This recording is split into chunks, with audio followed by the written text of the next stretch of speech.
For me, ang target market is basically, simple lang yan. Hinahalin tulad ko yan sa crush mo.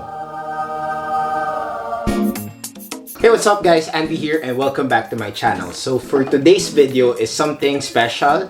This is something new in this channel and I want to share with you guys some of the things that I know on a professional level. So ano yun? I've been into the marketing industry for almost a decade now. And nalaman ko na kung ano yung mga tamang ginagawa at kung ano yung mga hindi tamang ginagawa.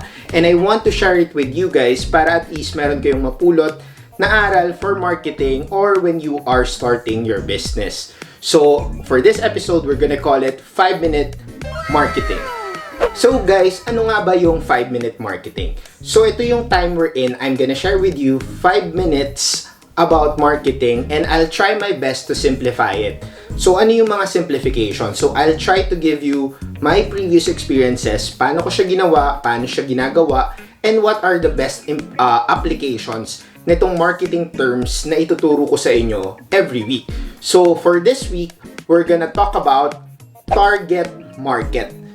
So guys, basically, target market by definition, ito siya. So, po-project ko dito para hindi kayo mahirapan at basahin nyo na lang muna. So, I'll give you 5 seconds to read it. Okay, so ngayon nabasa nyo na yung definition ng target market. For me, ang target market is basically, simple lang yan. Hinahalin tulad ko yan sa crush mo. Okay, pag may gusto ka o kaya may crush ka, di ba usually gusto mong mapapansin ka niya. So siya yung quote-unquote target market mo. So yung target market mo is basically, yan yung gusto mong, in marketing, yan yung gusto mong mabentahan. Yan yung gusto mong bumili ng produkto mo. So basically, the target market is a group of people or groups of people that you want to attract for your products or service. Para sa mga bagong marketers lang ngayon, wag na wag niyong sasabihin sa mga boss nyo or wag na wag niyong sasabihin sa mga kliyente nyo na ang target market nyo is lahat. Kasi imposible yun. Hindi mo pwedeng maging target market ang lahat ng tao. Hindi siya ganun nangyayari. So, ang target market is basically laser-focused group of people na gusto mong i-attract or gusto mong bumili ng produkto mo. So, ano ba yung traits ng target market? Para pag tinanong ka ng boss mo or pag tinanong ka ng business partner mo or pag ikaw nag-uumpisa ka ng business ngayon, alam mo kung ano yung target market. So, basically guys, yung target market can also be classified in terms of demographics and psychographics. So, unahin muna natin yung demographics. Yung demographics, yun yung pinaka-basic.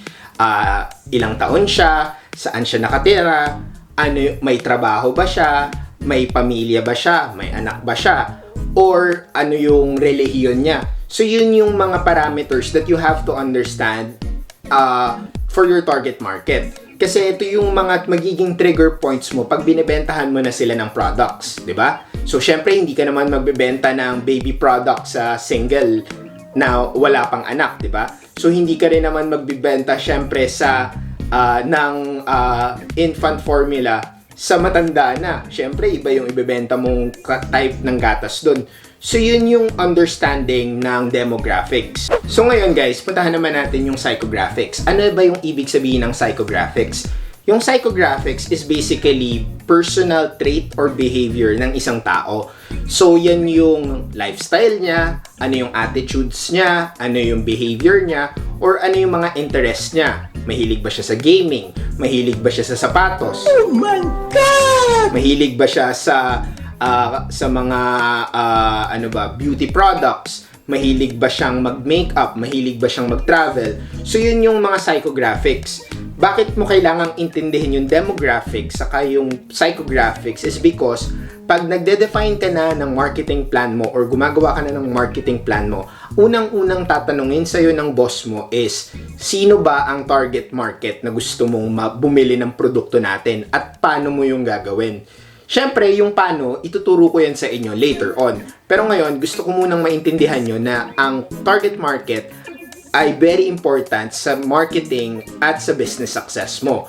So, in principle, if you understand your target market, lagi mong tatandaan na ito yung group of people na potentially or gusto mong bumili ng produkto mo. So, kunwari, camera.